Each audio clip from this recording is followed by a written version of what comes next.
Tapi anehnya dunia kolonial itu tidak punya politik beras. Politik beras itu baru ada nanti di zaman Jepang. Oh, Jepang ya? Bagaimana kita mau jadi bangsa berdaulat kalau lidahnya dijajah? Kata Soekarno kan kemerdekaan dimulai dari lidah. Ya. Juga bukan hanya bicara, tapi apa yang lu makan. Karena juga menurut penelitian, makanan terbaik yang masuk ke tubuh lu adalah yang berada di lingkungan di mana lu lahir. Karena itu makanan bukan sekedar dia mengenyangkan, tapi memperkaya pikiran kita.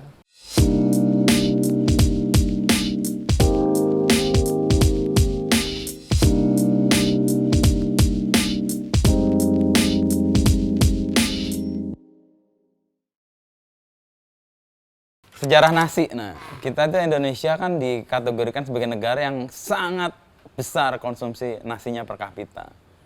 Dan kalau lihat dari sejarah, nih sekali lagi kita belajar sejarah dari bacaan Bung JJ nih. Gimana sih transformasi kita yang tadinya makan umbi-umbian, lalu kemudian menjadi sangat nasi? Ya itu karena durhaka ya. Ya durhaka karena dalam sejarahnya kan, bahkan sampai hari ini ya kita nggak perlu menengok jauh ke masa lalu gitu ya. Kita masih cukup punya bukti ya bahwa makanan pokok orang Indonesia itu bukan hanya nasi. Bukan hanya nasi. Ya kita pergi ke Papua, ke kawasan timur dengan mudah kita akan ketemu sagu gitu ya. Papeda begitu. Bahkan ada suku yang makan nira begitu ya. Kemudian umbi-umbian, singkong begitu ya. Jawawut atau cantel begitu. Jadi kita sorghum ini kita ini bangsa yang punya banyak makanan pokok, tapi dalam sejarahnya itu mengalami pembengkokan dan terutama itu karena tradisi makan elit atau priayi yang sebenarnya sendiri beras itu bukan habitat kita ya. Jadi kalau kita baca bukunya William Marsden itu History of Sumatra, dengan mudah kita akan menemukan Marsden cerita orang-orang di Sumatera itu makan sagu gitu. Sumatera? Iya, bahkan dia menyebut bagaimana dia bisa menikmati roti bukan dari gandum, tapi dari sagu yang rasanya tidak kalah nikmatnya dengan gandum gitu. Dia cerita itu, dan itu bukan hanya cerita William Marsden ya di dalam Histori Sumatera, tapi kita juga nerbitin buku Sumatera Tempo dulu dan banyak pengelana-pengelana Eropa cerita yang sama. Misalnya mereka menemukan sukun gitu ya. Sukun? Yang dibilang roti Nusantara itu. Bahkan namanya dalam bahasa Inggris kan masih pakai bread kan. Gitu, untuk sukun gitu. Nah, jadi kita tuh bangsa yang punya aneka ragaman makanan pokok gitu.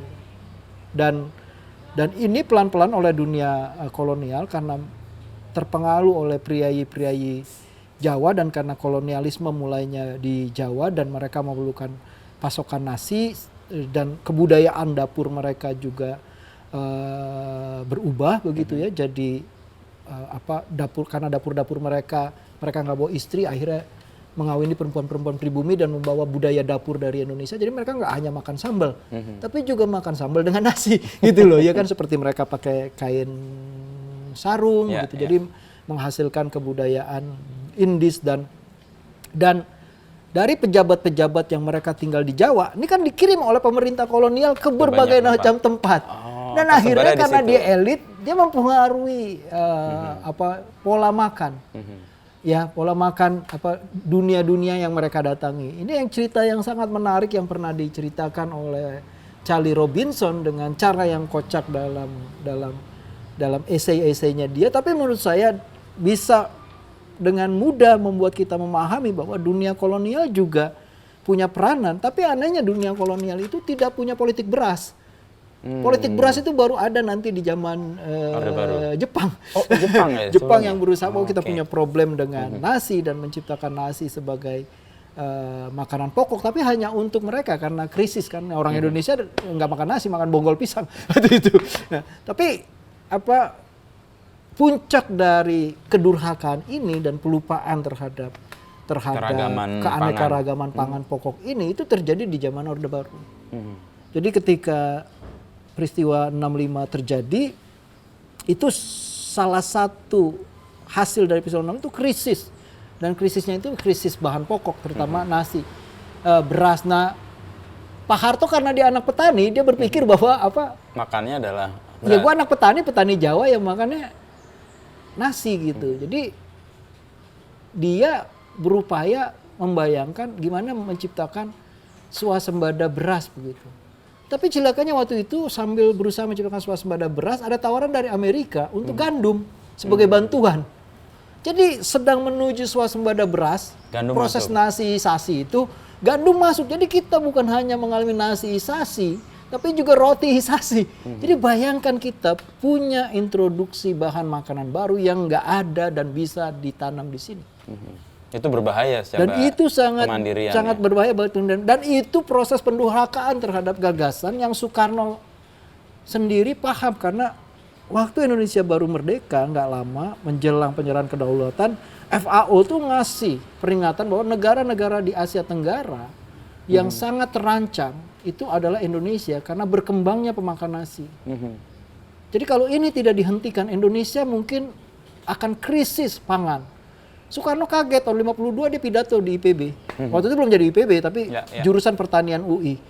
Judul pidatonya itu hidup matinya sebuah bangsa itu tergantung pada pangan, pada makanan. Itu pidato, dan Soekarno tuh tahun 52 problemnya adalah dia hanya presiden tapi pemerintahannya sistemnya parlementer. Jadi dia nggak bisa apa-apa gitu. Tapi nanti di tahun 59 ya dia kemudian mulai membentuk Dewan Perancang Nasional, dan Dewan Perancang Nasional itu uniknya diketuai oleh Muhammad Yamin, merancang 1000 tahun Indonesia. Salah satu 5 program pokoknya itu melawan nasi. Jadi Soekarno itu bilang setelah kita selesai perang revolusi melawan kolonialisme yang mau kembali, sekarang kita perang melawan nasi. Jadi Soekarno mulai pidato di mana-mana mengungkapkan masa kecil dia, pengalaman dia mengunjungi bangsa-bangsa yang punya keanekaragaman pangan. Jadi masa kecil saya masih orang Jawa tidak hanya makan nasi, tapi juga makan cantel, sorghum, makan umbi-umbian, singkong, makan jawawut. Jadi punya makan sukun, punya makanan yang sangat variatif gitu. Tapi kenapa ini semua hilang? Dia mulai mengeluhkan itu, dan kemudian manifestasi dari program di Dewan Perancang Nasional itu salah satunya Soekarno membuat buku Mustika Rasa. Yang sebenarnya itu ya? iya buku resep, tapi buku resep itu sendiri yang menarik adalah gambar depannya itu gambar sampul perempuan sedang di dapur. Tapi gue berpikir itu bukan domestikasi perempuan ya, tapi gue berpikir itu adalah bagaimana Soekarno melihat dapur sebagai gua garba atau rahim peradaban. Perempuan itu kan keutamaannya ada rahimnya, tapi Soekarno mengambil dapur itu sebagai rahim. Karena kalau peradaban itu mau hidup, rahimnya itu harus sehat gitu ya. Nah, jadi kalau dapur di Papua itu hidup, artinya lingkungan ekologi pangan Papua itu tetap hidup. Sagu, ubi itu tetap hidup. Kalau lu lingkungan misalnya di Ambon, maka dapur lu itu terkoneksi dengan lingkungan di mana makanan pokok lu itu ada di situ. Jadi kalau dapur lu, rahim lu nggak sehat, berarti ada makanan pokok yang hilang, ada ekologi yang rusak. Jadi itu menarik menurut saya bagaimana Soekarno menghubungkan dapur dengan keselamatan ekosistem, ekologi, ya kan? Jadi ekologi dapur dan ekologi itu terkoneksi. Gimana kita mau bikin pakis kalau hutannya habis? Kayak gitu loh. Nah itu buat saya itu pikiran yang unik ya, karena kita bisa makan sambil menyelamatkan ekosistem, ekologi di sekitar kita. Karena dapur kita sangat terkoneksi dengan pekarangan, dengan hutan, sangat terkoneksi dengan sungai, terkoneksi dengan pantai, dengan laut, dengan danau. Nah, jadi kalau kita mau ngomong kebinekaan pangan, kita juga ngomong kebinekaan orang Indonesia. Oh, dia orang laut, dia orang sungai, beda dia orang gunung, karena ditentukan oleh ekologinya. Nah, jadi cara kita bertahan bukan penyeragaman semua makan nasi. Tapi perangi nasi dan lokalisasi nasi di mana orang makan nasi. Masyarakatnya makan nasi. Karena dengan demikian bukan hanya kita punya keselamatan ke masa depan, tapi juga kita bisa menurunkan impor yang memberatkan devisa negara menurut Soekarno. Nah, jadi Soekarno membayangkan itu dengan buku resep.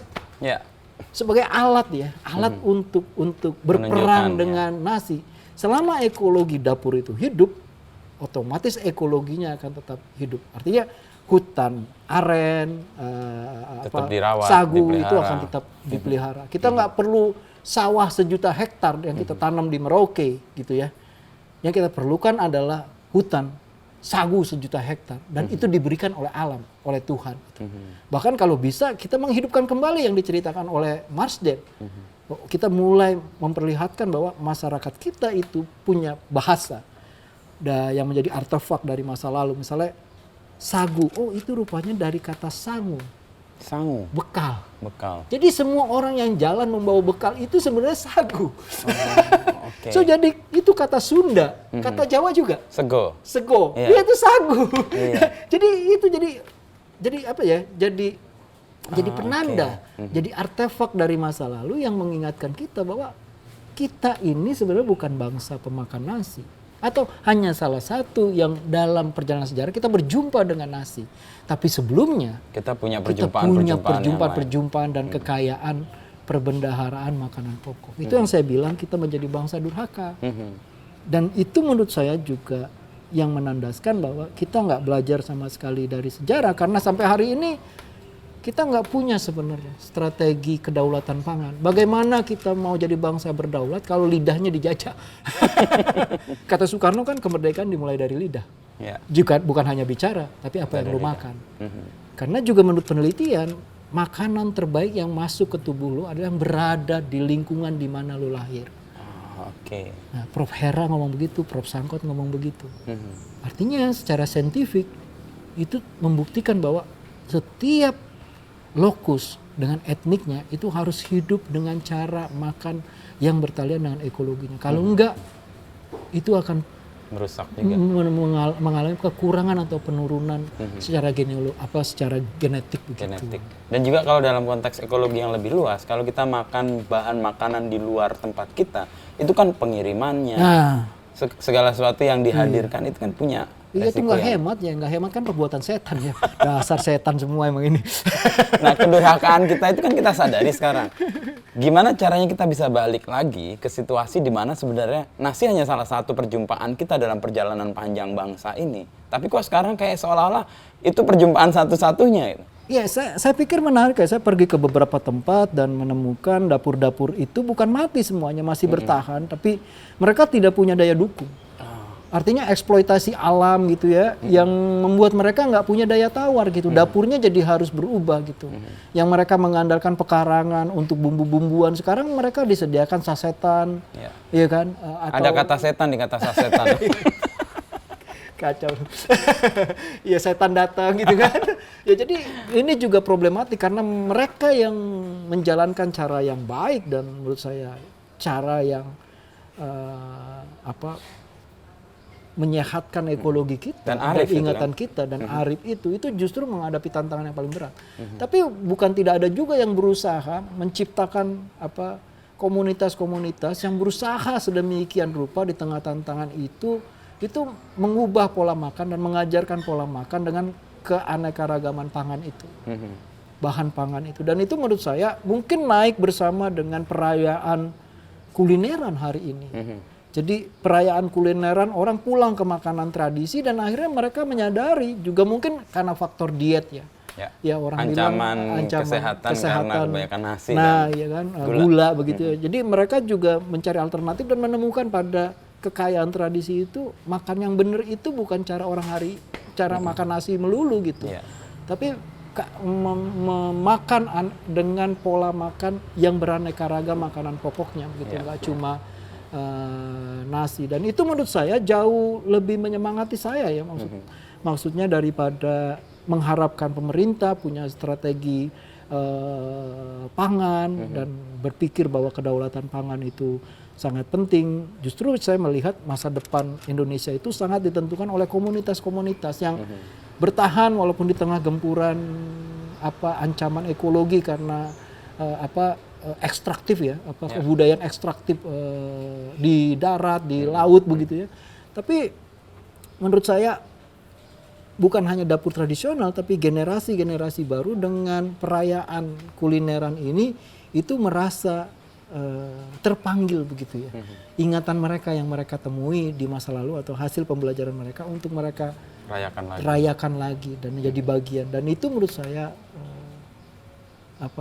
satu kesempatan yang baik sekaligus semangat yang baik yang harusnya pemerintah belajar dari kegigihan mereka. Kita dengar azan.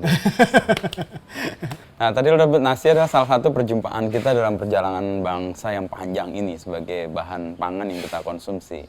Tapi ada fase-fase di mana kita sadar bahwa itu keliru dan kedurhakaan kita lah yang harus kita istilahnya udar ya, supaya kita tidak lagi tergantung padi. Tapi kan perjalanan sekarang bahkan ketika Orde Baru kita dijejali dua sekaligus tuh, beras dan gandum sekaligus. Dua hal yang sebenarnya jauh dari tradisi kita, dari kearifan ekologi kita. Nah, melihat itu gimana, Cek?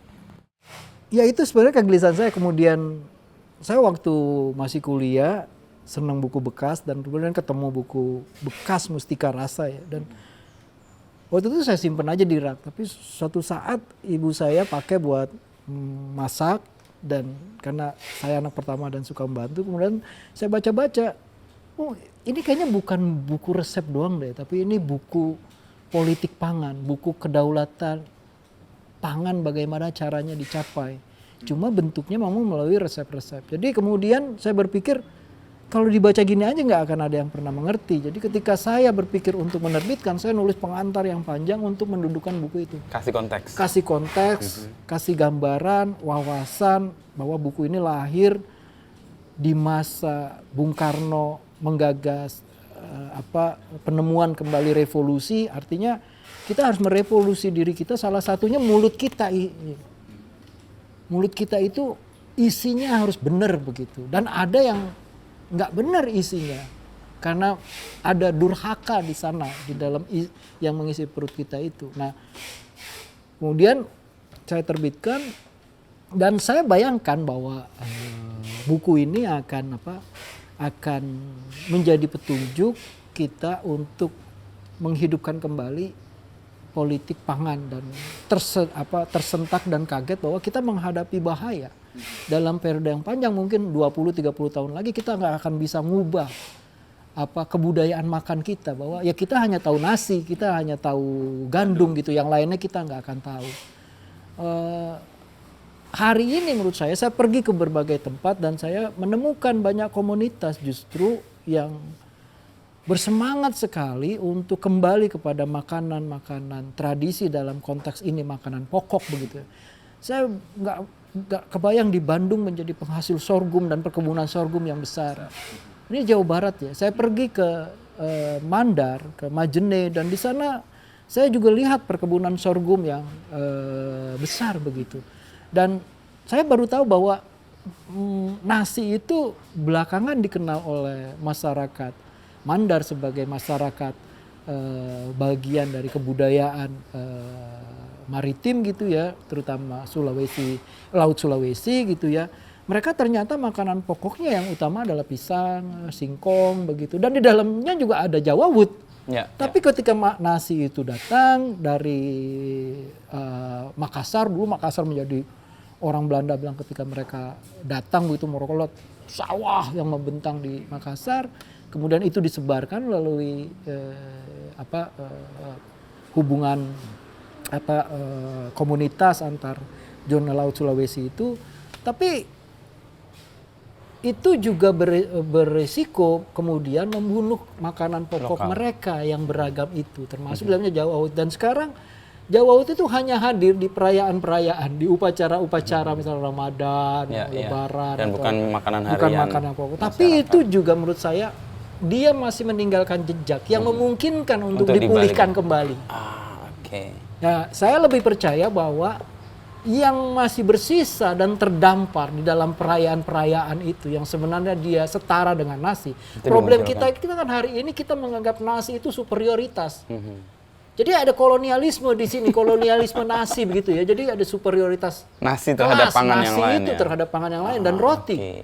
Nasi dan roti yang sebenarnya mengingatkan dunia kolonial, makanan orang Eropa dan makanan elit priai. Ini dua-dua aja dia tukar-tukaran makanan. Nah, Jadi bagaimana caranya kita membuat sejajar bahwa seluruh makanan pokok kita itu ya sekelas dengan nasi.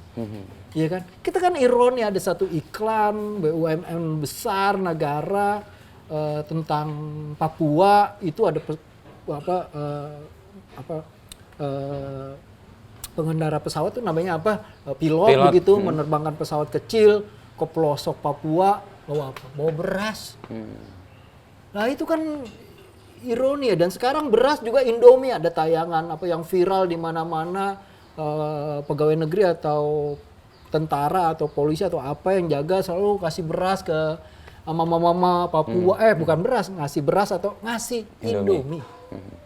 Ngasih mie kemasan, mie instan begitu. Itu kan kalau ada bencana ngirim mie instan gitu. Jadi saya berpikir di tingkat elit ini, pemerintah ini sama sekali tidak ada kesadaran tentang pentingnya melawan bahaya yang akan kita jual 20 atau 30 tahun lagi kita nggak akan punya kebudayaan selain hanya mengenal makanan pokok nasi dan roti itu, gandum dan beras itu. Tapi begitu melihat di komunitas-komunitas yang kecil hidup ada di Bandung gitu ya, walaupun sekarang masih mahal, tapi dengan perayaan kuliner, saya lebih percaya bahwa nasib Indonesia di masa depan itu ada pada komunitas-komunitas yang kecil ini. Mereka itu buat saya itu seperti kunang-kunang gitu. Dan saya bayangkan kunang-kunang ini ada di mana-mana dan dia akan terbang dan besar banyak dan akan menerangi Indonesia. Menerangi apa yang benar gitu. Apa yang sejatinya Indonesia itu. Kita punya kekayaan yang luar biasa dalam pangan, tapi kenapa menjadi bangsa pengimpor makanan pokoknya? Beras dan gandum. Ini kan ironi besar. Jadi menurut saya percaya kunang-kunang itu akan banyak dan berjalan ke kemari membesar dan menerangi Indonesia. Tapi tadi supaya insaf dan sadar bahwa mereka di jalan yang sesat. Supaya kedurhakaannya tidak berlanjut lah ya. Tapi kalau kita lihat ya bahwa upaya kita untuk mengembalikan pangan-pangan lokal itu masih ada jejaknya lah. Oke lah, itu sesuatu yang membuat kita punya harapan lah untuk melakukan itu. Tapi mendidik lidah supaya kembali ke lokal atau pangan-pangan lokal itu, setelah kita sekian lama dicekoki bahwa superioritas beras dan gandum itu lebih tinggi, itu gimana? Saya berharap satu pada muatan lokal ya, karena tadi saya sebut soal amanah Undang-Undang Pendidikan Nasional, Sisdiknas, Sistem Pendidikan Nasional tahun 2002 tentang muatan lokal, itu bisa dijadikan alat mengenalkan kepada di pikiran dulu dikenalnya. Iya, di pikiran. Lalu kalau sekarang ada acara makan siang gratis, jangan nasi lagi gitu. Tapi dikenalkan dengan makanan-makanan yang bersifat lokal, menjadi pendamping dari muatan lokal begitu. Bagaimana mereka dihidupkan kembali ingatannya dan dididik lidahnya agar mereka belajar memahami bahwa makanan pokok mereka bukan hanya nasi. Jadi ini kan kita proses belajar lagi jadi orang Indonesia. Nah, karena kita nggak sempurna belajar jadi orang Indonesia karena lidah kita hanya kenal nasi dan roti begitu. Jadi kita harus buat pikiran kita itu punya banyak pilihan, dan hanya dengan punya banyak pilihan ini dengan muatan lokal yang kaya dan terkoneksi dengan dapur-dapurnya terkoneksi dengan ekologinya, menurut saya bukan hanya kita selamat dari ancaman krisis pangan, lidah kita juga selamat dari kedurhakaan, tapi juga kita punya masa depan menurut saya. Punya masa depan sebagai nation yang nggak perlu khawatir bahwa tantangan ke depan itu adalah tantangan krisis pangan. Itu yang menurut saya terpenting, dan juga mungkin satu kita bisa tambahkan dengan euforia besar-besaran, perayaan kulineran, ajib-ajiban gitu ya, maknyus-maknyusan. Menurut saya gimana ajib-ajiban dengan makanan bahan pokok yang berbeda dari nasi. Bagaimana maknyus-maknyusan dengan bahan makanan pokok non roti. Jadi tugas dari para konten kreator di YouTube, di IG, di apapun itu, menurut saya kalau dia mau menjadi bagian dari kunang-kunang yang menyala dan menerangi Indonesia itu, maka saya pikir harus digeser. Karena makanan itu pikiran buat saya. Iya, dia ada di peristiwa-peristiwa terpenting dalam ritus hidup kita begitu ya. Ada di upacara-upacara. Karena itu makanan bukan sekedar dia mengenyangkan, tapi memperkaya pikiran kita. Ya. Nah, problemnya hari ini buat saya adalah bagaimana kita memperkaya pikiran kita dengan mengenal lebih banyak kekayaan pangan pokok kita. Itu yang terpenting menurut saya. Karena dengan demikian kita nggak terjebak pada kenyang-kenyangan, enak-enakan. Tapi kita merayakan kebenaran. Kenyang tapi benar. Iya. Kenyang tapi arif. Sehat lahir batin gitu loh maksudnya. Kenyang bukan hanya perutnya, sehat bukan hanya perutnya, Badannya. tapi juga pikirannya. Gitu. Itu yang menurut saya bisa kita lakukan. Dan itu membebaskan kita dari kedurhakaan yang panjang itu. Iya. Kita lupa ini pada kan sejarah. Iya, ini kan prosesnya panjang ya, puluhan tahun, dan mungkin kalau kita baca buku Mustika Rasa tuh itu terbit tahun 67, di dalamnya masih ada orang Jogja masih makan cantel. Iya, betul. Masih Cantel. makan sargum itu. Masih menggunakan kata cantel itu kan. Jadi buat saya hari ini kita susah nyari cantel di mana? Di Jogja. Nah, ini kan artinya ada problem selama setengah abad terakhir. Yang tadi lo sebut, pada saat kebutuhan beras itu tinggi dibuatlah berasisasi, tambah lagi luar masukin dengan gandum dan roti itu. Sehingga orang lupa. Ya akhirnya kuncinya juga kita memahami bahwa dalam sejarahnya kita telah digeser dari jalan yang sebenarnya harus kita jalani. Gitu. Kita dipindahkan tracknya, jalannya itu ke jalan yang berbeda untuk kepentingan-kepentingan yang sebenarnya bukan yang benar begitu, justru yang Menjebak keliru kita, gitu. Yang menjebak kita akhirnya menjadi negara pengimpor 5 besar gandum. Yang selalu khawatir tiap lebaran stok beras ada atau tidak. Nah itu kan menurut saya konyol di tengah kita surplus berbagai macam pangan begitu ya. Yang tanahnya menurut saya memungkinkan untuk keanekaragaman. Bukan hanya diwariskan dunia leluhur kita ya seperti sagu.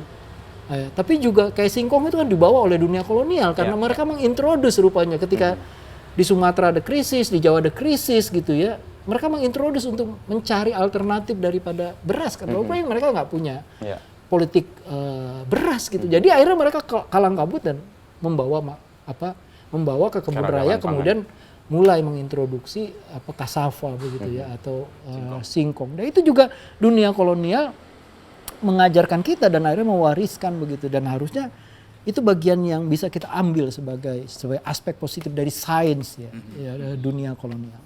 Gue baru sadar bahwa Mustika Rasa itu lo ciptakan atau lo terbitkan lagi karena pengalaman awal lo melihat ini bukan hanya sekedar resep dan makanan, tapi ada politik yang jauh lebih gede, makanya lo kasih konteksnya. Iya, ya memang itu yang paling menarik dari buku. Mungkin dalam sejarah Indonesia satu-satunya kepala negara yang makannya sangat cepat di meja makan, seperti kalau menurut orang Eropa nggak beradab begitu ya, makannya pakai tangan, sambelnya harus diulek sebelum dia makan begitu ya, selera makanannya itu dia nggak bisa makan keju, dia nggak bisa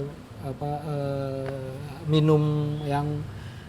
Tapi Soekarno menurut saya orang yang sadar betul tentang aspek kedaulatan gitu, dan orang kan suka tidak pernah berpikir bahwa kolonialisme itu urusan perut gitu, urusan makanan begitu, urusan bagaimana dapur mereka terancam karena itu mereka pergi ke timur begitu, ya kan? Nah, Soekarno itu sadar betul bahwa ketika dia diperingatkan dia tersentak begitu, bahwa walaupun sejak tahun 30-an kita bisa melihat Soekarno bicara beberapa kali menggunakan terminologi dapur, alat-alat masak begitu, dan dia seorang penggemar makanan tradisi, bukan karena dia chauvinis makan tradisi, tapi dia melihat bahwa ada problem besar kita sebagai bangsa yang baru merdeka, ternyata kolonialisme itu meninggalkan beban budaya dalam bentuk membuat kita sebagai pemakan nasi. Makanya dia mau keluar dari jebakan dia harus keluar, dan dia ingat masa kecilnya itu dalam sistem yang berbeda berjalan dua budaya. Budaya makanan yang mulai digerus tapi masih bertahan, dan kita bisa lihat pertarungan ini kan belum berakhir, tapi belum berakhir, kita bisa belajar seperti tadi lo bilang, masih ada yang selamat, masih ada yang tersisa sebagai artefak, tersingkir, terdampar di upacara-upacara lain, tapi kita masih punya ingatan. Dan Soekarno menaruh itu dalam Mustika Rasa berbentuk resep yang kembali menurut saya memungkinkan kita punya lorong sejarah masuk membuat kembali apa yang kita tidak ingat kita lupakan atau kita biarkan terdampar di pinggiran, karena masuk di tengah yang lagi. jadi mahkota hanya nasi dan roti. Dan penebusan kita terhadap durhaka itu kayaknya lo lakukan dengan menerbitkan buku itu. Dan Kobam ini kayak jadi jembatan yang membuat kita terbang ke masa lalu untuk jauh melihat ke depan supaya kita Ya nggak itu. tersesat. Dan Ya itulah, hidup memang dijalani ke depan tapi kan dipahami ke belakang. Kobam tuh kutipannya. Gimana tadi ulangnya? Hidup memang dijalani ke depan tapi kan dipahami ke belakang. Karena masa depan kan negeri tanpa peta. Petanya di mana? Di masa lalu dong. Masa lalu. Kita bikin mapping ulang. Iya, karena itu kita mesti belajar dari sejarah. Kalau kita nggak belajar dari sejarah, kata Bung Karno, kita akan menjadi persis monyet di dalam gelap. Dan gue pernah baca satu kutipan, kalau kita nggak membaca sejarah 5.000 tahun yang lalu, kita akan hidup dari hari ke hari. Tapi kalau kita membaca sejarah yang panjang itu, kita mungkin lebih tenang. Ya tadi, kita udah tahu mappingnya kan, atau baca tren Dan sekarang setidaknya. memang ada tren baru ya, dengan munculnya orang kayak Yuval Noah Harari. Dia baru bikin buku baru tuh, Nexus ya. Iya, Yuval ini kan bagian dari generasi baru historian yang melihat bahwa untuk menjawab tantangan-tantangan yang besar di hari depan seperti apa perubahan iklim, ya, konflik ekonomi atau apa. Sekarang teknologi Iya, artificial, intelligence. Itu tantangan begitu besar. Karena tantangan yang begitu besar, maka kita juga harus semakin jauh pergi ke belakang. Jadi konsep long durenya itu bukan lagi 5 abad, 3 abad, tapi ribuan tahun. Begitu loh. Ini menurut saya juga bagian dari kesadaran bahwa populernya Yuval Noah Harari gitu dengan pemikirannya yang sifatnya tantangan yang besar di hari depan harus dijawab dengan masuk ke lorong sejarah yang jauh lebih panjang, itu juga menjelaskan bahwa memang kita nggak punya pilihan tempat kita belajar dengan zaman yang semakin rumit tantangannya dan besar adalah masuk ke lorong-lorong yang jauh lebih panjang dari masa lalu kita untuk ngambil mutiara-mutiara yang bisa kita jadikan bekal ke masa depan. Atau mungkin ada kesadaran juga bahwa nothing new under the sun juga. Iya, bisa juga. Persoalan-persoalan hari ini sebenarnya juga persoalan-persoalan yang terjadi berabad, berpuluh, bahkan ratusan abad yang lalu. Iya, bisa jadi itu. Formanya aja maksudnya itu kan kayak sejarah berulang ya. Tapi buat Yuval jauh dari itu, sejarah bukan berulang. Tapi sejarah bisa memberikan kita pengalaman-pengalaman yang di masa lalu itu tidak sempat diwujudkan. Karena keterbatasan-keterbatasan. Dia punya nilai-nilai mutiara-mutiara yang bisa dipanen, yang hari ini bisa menjadi bahan baru. Atau kayak kita nonton film Iron Man gitu kan. Ketika dia krisis karena reaktor nuklirnya itu beracun, dia pulang ke masa lalu kan, ke dunia ayahnya dan menemukan peta besar dari ayahnya dan kemudian menjadi peta untuk menemukan reaktor baru. Itu persis ya analogi lo ya. Jadi itu yang dilakukan oleh Yuval, dia pergi ke masa lalu untuk menemukan inspirasi dan aspirasi yang hari ini itu sangat diperlukan. Atau misalnya kayak gue baru nerbitin buku Rumpius ya, itu saintis yang bekerja pada company tapi dia menjadi cikal bakal aktivitas ilmiah di Indonesia. Dia bekerja di Ambon, menerbitkan berjilid-jilid buku Herbarium Amboines dan Amboines Raritate Kamar. Kita baru nerjemahin. Dan yang paling menarik sekarang buku Rumpius ini menjadi rujukan satu klinik yang sangat besar yang namanya Mayo Institute. Mayo Clinic yang dietnya diterjemahkan itu diet Mayo. Nah, dia menggunakan buku Rumpius karena Rumpius itu mendokumentasikan kekayaan alam, bukan hanya tumbuhan tapi juga laut, hewan-hewan laut, biota laut gitu ya. Dan dia mengaitkan antara kekayaan alam dan biota laut itu dengan pengobatan yang digunakan di dunia timur bagian belahan dunia timur gitu. Dan mereka berupaya menemukan obat buat penyakit-penyakit yang tidak ada obatnya hari ini dari situ. Bayangin coba. Itu sumbangan si Rumpius itu ya pada masa depan. Dan itu sudah dicontohkan. Bagaimana misalnya Crane itu menemukan obat buat beri-beri, menyempurnakan apa yang diteliti oleh Ekman, itu juga karena dia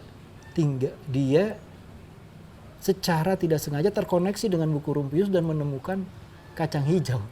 Oke, sebagai Atau kacang kecil ya, kacang kecik gitu namanya di dalam buku Herbarium Amboinense, dan itu digunakan sebagai obat, dan itu memang obatnya. Jadi Gila, itu yang sangat konkret menggambarkan bagaimana sains di masa lalu pada masanya itu dicatat, tapi dia tidak punya pembuktian ilmiah. Kemudian Di masa masa yang lebih depan lanjut dengan teknologi yang lebih maju, dia bisa menemukan. disempurnakan. Oke, keren itu. Yuval Noah Harari ada di jalur itu. Iya, ya? sekarang Yang jadi melihat tren orang melihat Ya. periode yang jauh lebih panjang, bukan 10, 20, 1 dekade, 2 dekade atau bahkan lebih. Iya, bahkan lebih itu untuk menjawab tantangan zaman yang lebih besar dan cara lebih penulisannya kan juga khas ya, Yuval itu. ya, itu juga Storytelling ya. sering dikritik kan, karena kita seperti nggak membaca sebuah studi sejarah, Tapi kayak karena di dongeng. dalamnya kita seperti membaca mitos, jadi nggak ada batas-batas gitu, penuh imajinasi begitu ya. Jadi dinding-dinding itu dirobohkan. Ya, Tapi menurut diterabas. saya itu cara bagaimana generasi baru sejarawan itu memperkenalkan tren baru bahwa ada gunanya loh sejarah. Sejarah itu ilmu yang ada gunanya, dan gunanya itu bisa membantu kita menyelamatkan masa depan. Gitu. Ya, dan Soekarno tuh belajar, dia belajar dari masa kecilnya terkait masalah pangan gitu, dan akhirnya melahirkan inisiatif, satu-satunya inisiatif dalam sejarah negara Republik Indonesia itu menciptakan buku Mustika Rasa, buku strategi pangan sekaligus dokumentasi kekayaan pangan pokok, yang bahkan Soekarno menolak menggunakan sumber yang pernah dibuat tahun 1903 oleh Belanda. Karena itu bukan mencerminkan dapur Indonesia, walaupun ada dapur Indonesia di dalamnya, tapi itu akan beresiko kalau kita pakai itu. Yang terekam adalah dapur kebudayaan Indis gitu kata dia. Maka dia buat yang sama sekali baru. Ya. Tapi Nusantara. itu menjelaskan bahwa ada problem yang sangat besar yang harus kita hadapi, dan problemnya itu berlapis-lapis, dan karena itu kita perlu stamina yang prima dan wawasan dan daya lihat yang jeli gitu. Karena problem kita nggak hanya satu, salah satu pokoknya yang sangat urgen dan jarang orang lihat itu justru ada di ruang privat kita, di mana di meja makan kita itu kok melulu nasi, kok melulu roti gitu. Nah itu problem besar buat Soekarno, dan dia harus dekonstruksi itu. Nanti jadi tantangan generasi sekarang. Iya. Kunang-kunang kecil tadi mudah-mudahan menyebar dan memberikan terang yang lebih besar ya. Sepakat lah itu. Kobam lah jadi kunang-kunang dalam bentuk literatur kayak gini. Salah satu. Ya, salah satu. Buku-buku yang lo tadi sebut bisa diatur. Thank you, Ji ya. 2,5 jam gila sampai basah kuyup kayak gini. Top. Thank you ya teman-teman ya udah pada nonton.